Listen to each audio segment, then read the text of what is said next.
Magandang araw po. Welcome po sa aking YouTube channel at Facebook page, Paengs TV. Ito po pala ang inyong Director Paeng ng St. Pelco Binmalay. Panoorin po ninyo ang isa na nating content. Subaybayan po natin. Sa pagkakataong itong pag-uusapan natin ang mga requirements sa new connection. Narito ang mga listahan at mga ahensya na dapat nating pagkuhanan. Number 1, electrical permit, signed and sealed, to be secured from city or municipal engineering office. Number 2, electrical plan or layout, signed and sealed by a professional electrical engineer o PEE. Number 3, fire safety clearance, to be secured from City or Municipal Bureau of Fire Protection.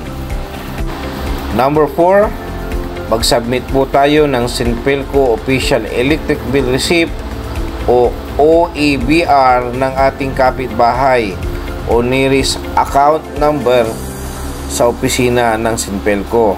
Number 5, mag-submit po tayo ng 2x2 ID picture, 2 piraso. Number 6, duly accomplished membership contract to be secured from St. Pelco sub-offices. Number 7, violation of contract or BOC clearance to be secured from St. Pelco main office.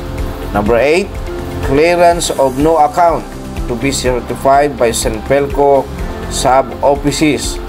Number 9, certificate of final electrical inspection CFEI to be secured from City or Municipal Engineering Office.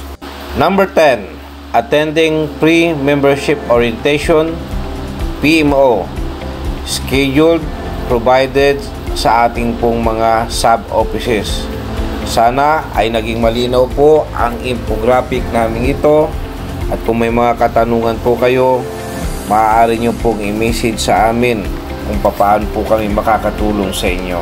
Maraming salamat po, Paengs TV.